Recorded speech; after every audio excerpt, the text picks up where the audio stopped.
Hi, welcome to TS news. Spain bull, ఎర్రమట్టి వీరుడు, పట్టు వదలని ధీరుడు, పడిలెరిచిన కెరటం. ఎస్, ఇవన్నీ వింటుంటే ఈ పాటికి అందరికీ గుర్తొచ్చుంటుంది. నేను చెప్పేటువంటిది the Spain bull Rafael Nadal గురించి అని. Rafael Nadal 22 grand slam titles గెలిస్తే అందులో 14 ఫ్రెంచ్ ఓపెనే కావడం విశేషం. సో ఎర్రమట్టికి నాదల్కి ఉన్నటువంటి అనుబంధం ఎంత గొప్పదో తెలియజేస్తూ ఉంటుంది. నాదల్ని ఫ్రెంచ్ ఓపెన్లో గెలవటం చాలా కష్టం అనేటువంటిది ఇప్పటికే చాలాసార్లు ప్రూవ్ అయింది. ఈ ఏడాది మొదలైనటువంటి ఆదివారం ప్రారంభమైంది ఫ్రెంచ్ ఓపెన్. కానీ దాంట్లో రఫెల్ నాదల్కి సీడింగ్ ఇవ్వలేదు. 2005 ఆస్ట్రేలియా ఓపెన్లో సీడింగ్ తీసుకున్నటువంటి రఫెల్ నాదల్ మొట్టమొదటిసారి ఈ ఫ్రెంచ్ ఓపెన్లో ఎటువంటి సీడింగు లేకుండా బరిలో దిగుతున్నాడు. అన్సీడెడ్ ప్లేయర్ కింద 2 దశాబ్దాల పాటు టాప్ 10లో స్థానాన్ని పొందినటువంటి టెన్నిస్ వీరుడు, వరుసగా నెంబర్ 1 ర్యాంకులో ఆధిపత్యాన్ని ప్రదర్శించినటువంటి tennis super star Rafael Nadal ఈసారి అన్సీడెడ్ ప్లేయర్గా బరిలో దిగుతూ ఉన్నాడు. అలాగనే రేపు జూన్ 3వ తారీఖుకి 38 ఏళ్లు పూర్తి చేసుకునేటువంటి నాదల్ ఇప్పటికే చాలా రకాలైనటువంటి ఫిజికల్ ఫిట్నెస్ సమస్యల్ని ఎదుర్కొన్నాడు. మోకాళ్ళకి ఎన్నోసార్లు ఆపరేషన్ చేయించుకోవటం, ఈవెన్ అబ్డామినల్ క్రాంప్స్ ఇట్లాంటి వీటితోటి బాధపడుతూ కూడా గత 2 సీజన్ల నుంచి ఆన్ అండ్ ఆఫ్గా గ్రాండ్ స్లామ్ టోర్నమెంట్లలో పాల్గొంటూనే ఉన్నాడు. అభిమానుల్ని అలరిస్తూనే ఉన్నాడు. అయితే బహుశా ఇదే రఫెల్ నాదల్కి చివరి ఫ్రెంచ్ ఓపెన్ ఏమో.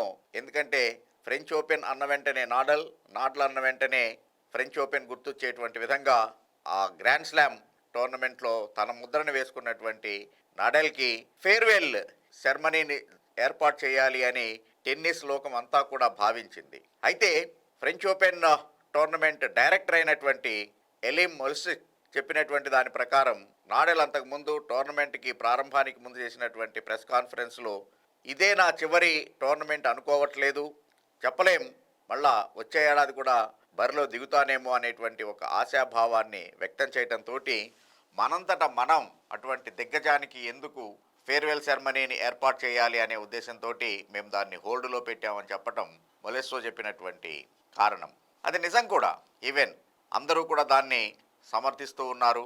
ఆ తర్వాత సీడింగ్ ఇవ్వకపోవడానికి మరొక కారణం ఏంటి అంటే, సహజంగానే టోర్నమెంట్లో సీడెడ్ ప్లేయర్కి అట్లీస్ట్ 3 రౌండ్స్ అయ్యేదాకా తను ఒక అన్సీడెడ్ ప్లేయర్ తోటి ఆడేటువంటి విధంగా ఇది వెసులుబాటు ఉంటుంది. డ్రాస్ని తను నిర్ణయించుకోవచ్చు. కానీ అన్సీడెడ్ ప్లేయర్ అయితే మాత్రం సహజంగానే డ్రాస్లో ఎలా వస్తే దాని ప్రకారం ఆడాలి. అందుకనే ఏకంగా నాదల్ ఫస్ట్ రౌండ్లోనే అలెగ్జాండర్ జెర్వ్ తోటి 4th సీడెడ్ ప్లేయర్ తోటి ఆడాల్సినటువంటి పరిస్థితి ఏర్పడింది. ప్రస్తుతం ఉన్నటువంటి ఫిజికల్ కండిషన్స్ మీద నాదల్ ఏ రౌండ్ దాకా ఆడతాడు అనేటువంటి దాంతో సందిగ్ధం ఉండటంతో అతన్ని అన్సీడెడ్ ప్లేయర్గా బరిలోకి దింపుతున్నట్టుగా టోర్నమెంట్ నిర్వాహకులు తెలియచేయడం జరిగింది. కానీ రఫెల్ నాదల్ పేరు విన్న వెంటనే అతని గురించి మాట్లాడేటువంటి ప్రతిసారి కూడా నాకు ఫీనిక్స్ పక్షి గుర్తొస్తూ ఉంటుంది. ఎస్, ఎంత పని అయిపోయినా కూడా తిరిగి లేవటం అనేటువంటిది ఫీనిక్స్ నుంచే నేర్చుకోవాలి. చివరికి ఫీనిక్స్ పక్షి కన్నీరు కూడా చాలా విలువైనటువంటిది. ఎన్నో గాయాలని మాన్పించేటువంటి శక్తి ఆ కన్నీటి బొట్టులో ఉంది. అందుకనే ఫీనిక్స్ చాలామందికి ఆదర్శంగా ఉంటుంది, ఇష్టంగా ఉంటుంది. ఎస్, నాదల్ జీవితాన్ని ఒక్కసారి మనం చూస్తే కూడా అదే గుర్తొస్తుంది. సో ఈ మట్టి వీరుడి పని అయిపోలేదు, తిరిగి విజృంభిస్తాడు. మరొకసారి తనకిష్టమైనటువంటి ఎర్రమట్టి మీద జూలు విదులుస్తాడు అని చెప్పేసని నాదల్ అభిమానులందరూ వెయిట్ చేస్తూ ఉన్నారు. Let Nadal reach his goals. Thank you. Thanks for watching TS news.